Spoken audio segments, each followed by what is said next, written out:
Alright, so we're back, and we are going to be murdering Hiram Burrows tonight.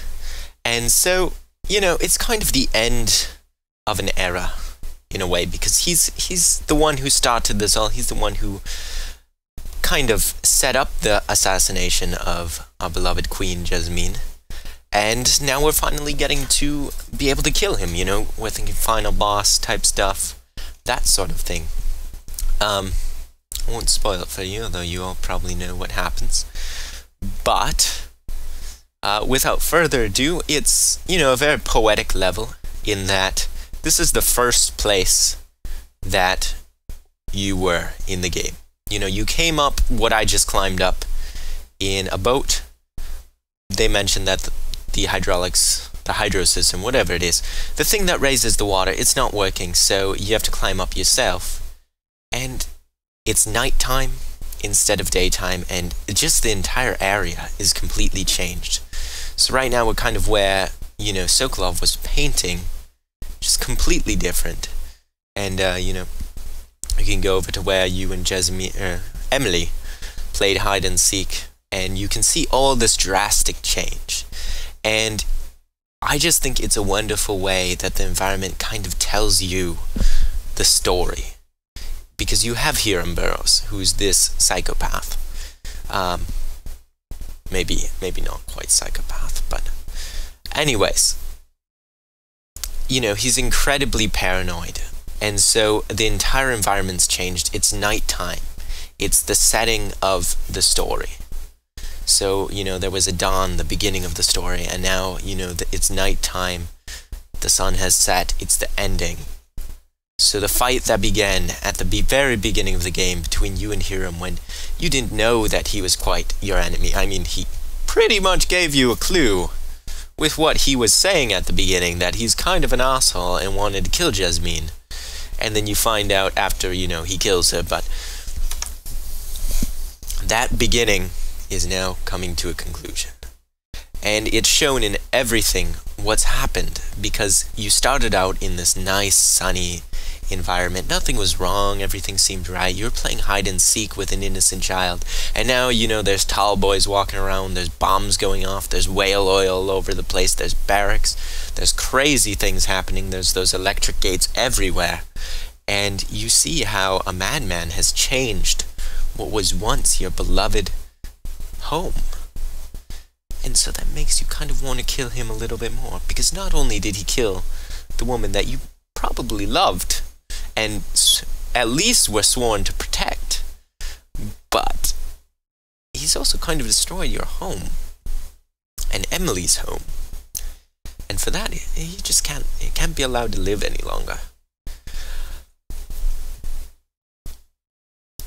But I really like how they do that, and how nothing's working. You know, you have to climb in this time. You can't just go up the waterway like you did in the beginning. No, you've got to climb up it. You've got to run through all these barracks and stuff. And as you're doing that, you see what's happening. I'm kind of repeating myself. So let's just move on to some interesting stuff about the level. So in the foyer, way back when you see the, his name's actually General Tobias, you can actually go up to the intercom, take off your mask, and reveal to Hiram who you are. It's kind of a badass thing to do. I didn't do it because I'm going to reveal, you know, all that later, and it looks cooler in my opinion. But anyways, you can do that. That's kind of fun. It's very interesting. Other things though is, so we got General Tobias. He's one of the only kind of generals in the whole Dunwall army. There isn't really much on him at all, you know, there's no hard quotes or anything like that. Yeah, you just kind of kill him.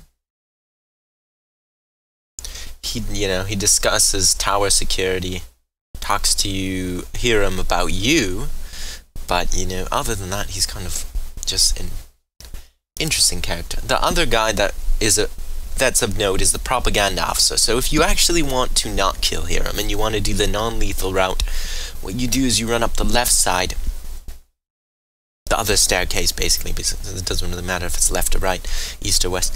But the other staircase that I didn't go up, and at the top of that tower, there's the propaganda officer, and he'll basically give you a combination to a safe, and you find the safe, I think it's in Hiram's office, and you basically type in the combination, illicit documents, you go back to the propaganda officer, and he reads them out, and then Hiram is, done for, because basically Hiram is the guy we've been looking for. We've suspected for quite a while that he might be behind the rat plague, or that someone brought this from a distant land. And so basically the documents tell us, oh, hey, it's Hiram that did that. And, everyone's kind of pissed off because the plague's kind of been going out of control.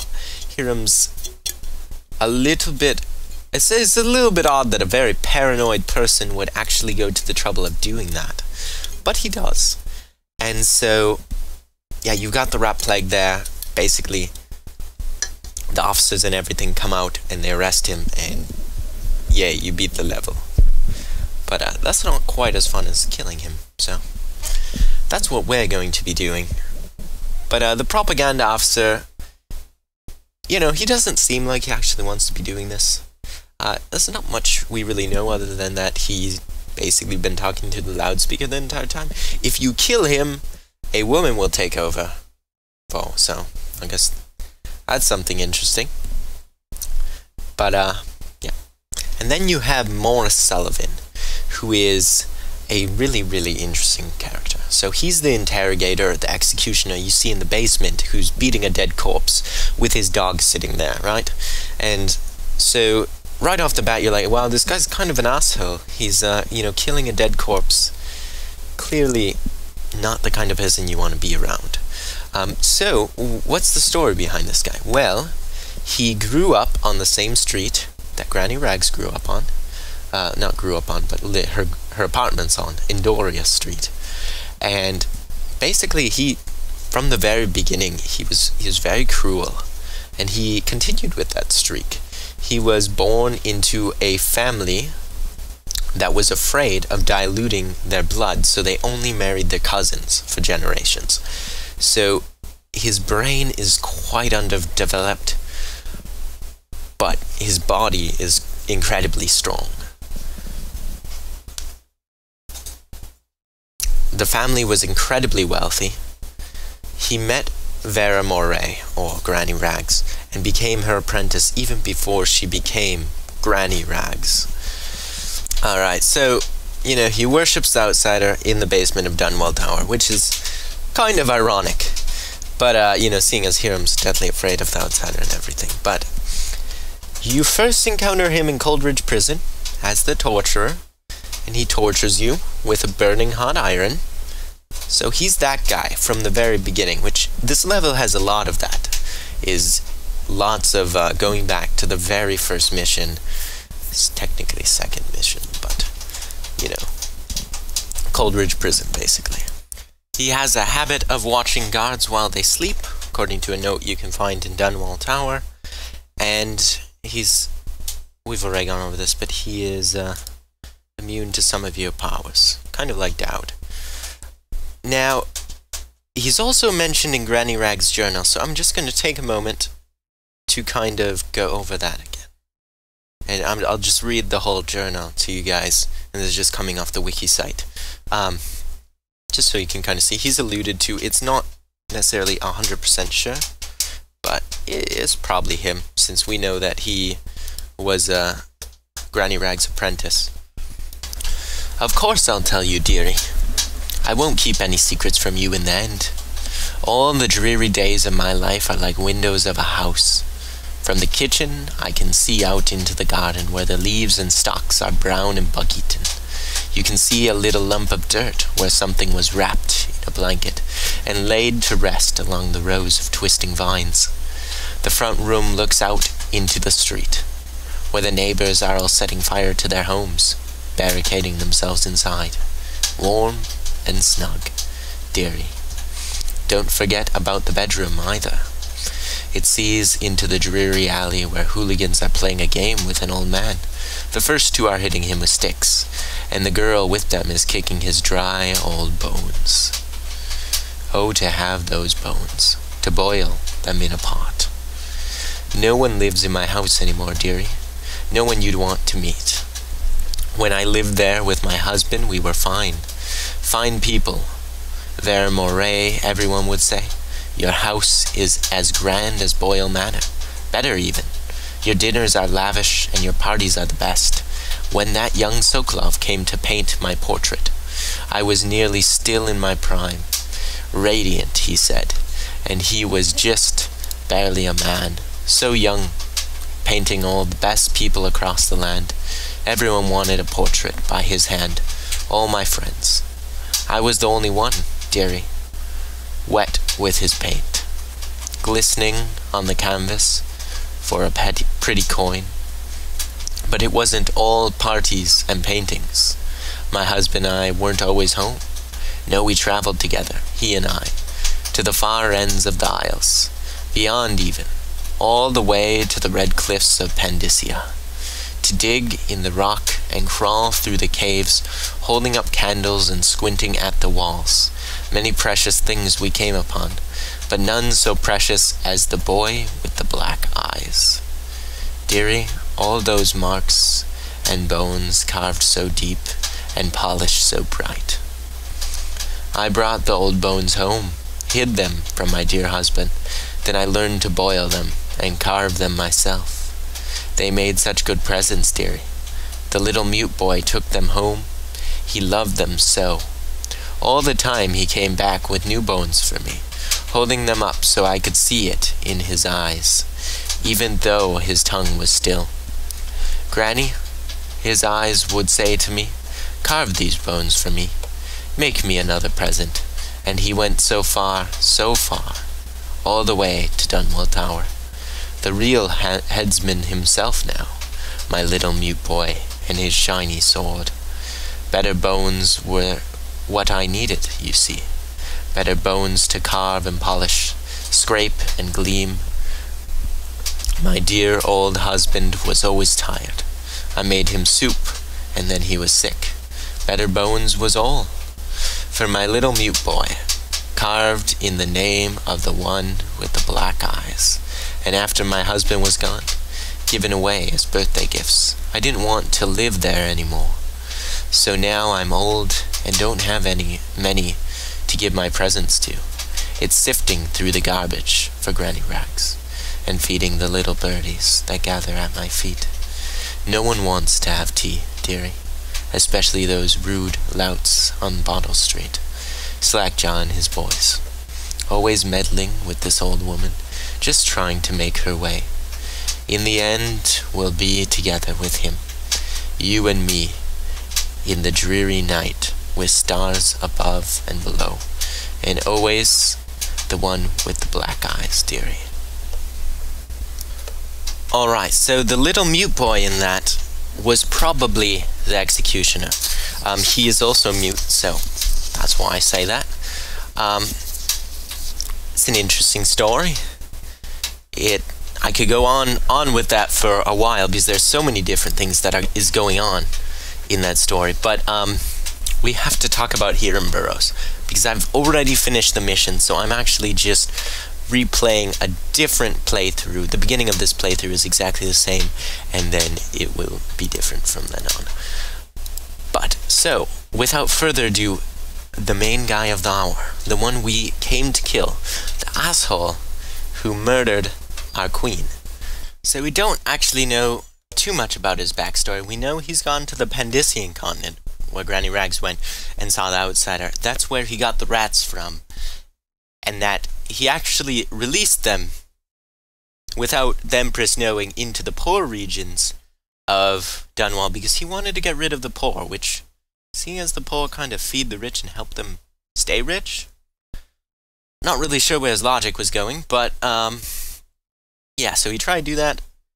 Plague spiraled out of control, and now we're stuck where we are now. Killed the Empress. and he has been the royal spy master for a very long time. He's been with, it was Waverly Boyle for us, but anyways, Lady Boyle. He's been with her for about 2 years. Very fond of her. You know, he's actually very distressed that you killed her, or that she, you know, got sent off somewhere random. But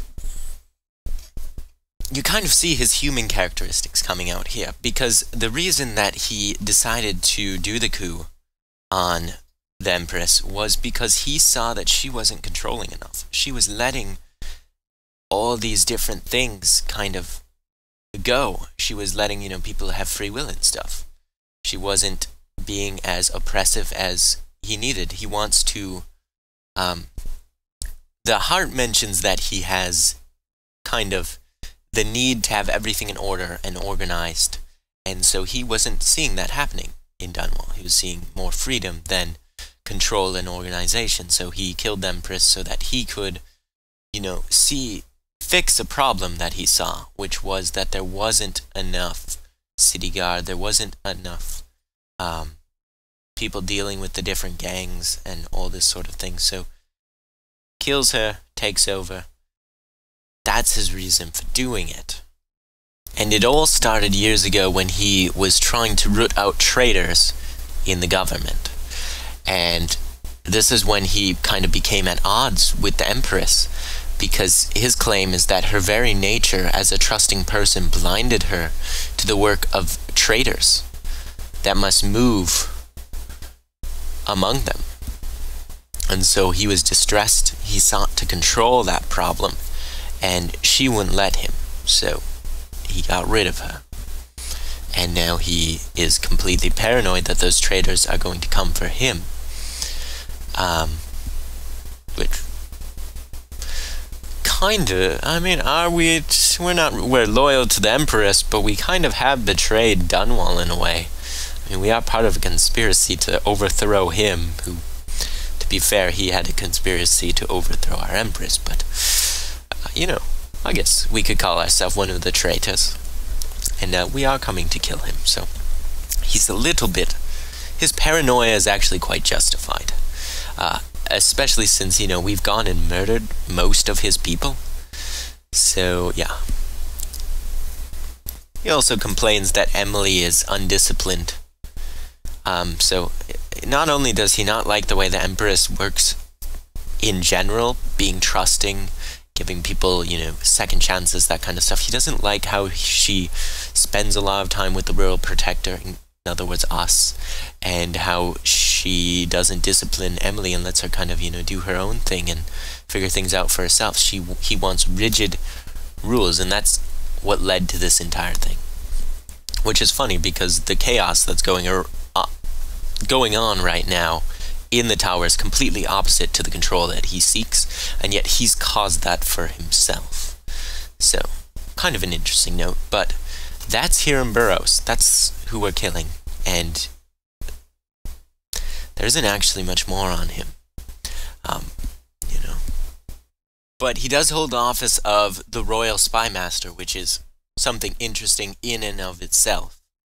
And so what the Royal Spy Master is, other than what you could assume, is it's a position that has apparently existed as long as there have been emperors and empresses, but it wasn't kind of publicly known until something called the Morley insurrection. And so let's talk a little bit about that and we'll come back. So Morley is one of the northern islands of the empire. You know, it's got a gloomy, calm climate and hardy people. Despite the climate, the people are actually quite happy and creative. Lots of poets, musicians, and philosophers. And even among its poor, you can find artists, philosophers, and all sorts of people, even among the poorest folk. So, it's renowned for its food, culture, and so what the Morley insurrection was a violent uprising because of the resistance within Morley of joining the empire in general. So there was a war kind of between Bristol and Morley, mostly at sea, Basically, the Empire decided to fortify King Sparrow Island to protect its capital from attack, and Dunmore Tower was strengthened as well. Since Gristle's navy was so strong,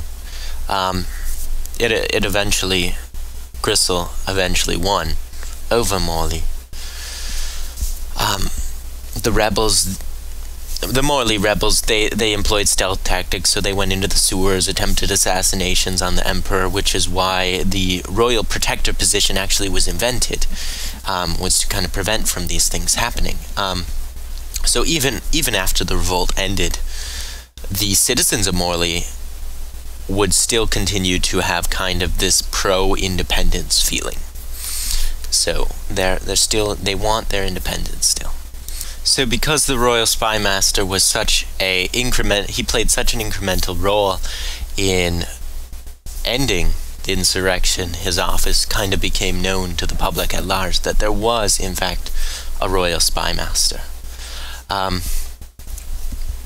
I guess another interesting thing is that crushed Morley orchids are speculated to be a key ingredient in the different elixirs that you find. And yeah, there's speculation that Morley is heavily based on Scotland and Ireland. And you can read about that too on the wiki. So the main interesting thing about kind of the Office of Royal Spymaster is that none of the actions taken by them, none of their covert projects are put down in writing of any sort. It's just kind of whispers. And so this is what kind of allows them to commit events and commit actions without the Emperor Empress even being aware of what's going on. And Parliament often, they try to say, hey, is this really right? Should we be allowing this? But whoever's in the position of Royal Spymaster usually insists that it's absolutely necessary for it to function outside of the current bureaucracy or law, which, of course the Royal Spymaster is going to say that. You give the person power to kind of act outside the law, of course they're going to want to keep it that way, but perhaps there's, a better reason as well. Perhaps they have a very grounded reason. But in this case, it ended up being that the Royal Spymaster killed the Empress. So I can only think that in the future, at least if you get the good ending, that there either won't be a Royal Spymaster, or perhaps there will be some sort of writing, so that the Empress doesn't die again, or the Emperor. So originally, the Royal Spymaster was chosen kind of by the admirals, and it would be a member of the City Watch or other military officers. But recently, what's been happening is that the Spymaster that's leaving will recommend from amongst his espionage squad. There's a few members of an espionage squad that's who should succeed him, and I guess that's been taken into account. So that's kind of how the Royal Spymaster is chosen, and we are really out of time at this point. So thank you guys so much for listening. I hope that I have packed enough information in here for you guys to be entertained throughout the 24 minutes that this video is taking, and that you thoroughly enjoyed your time here. Thank you so much for listening, and I hope that you continue to do so. Next episode, we will be finishing up most of the story, so it'll be exciting. I'll have some parting thoughts, and we'll go from there. So thank you so much, guys, for listening, and have a great day.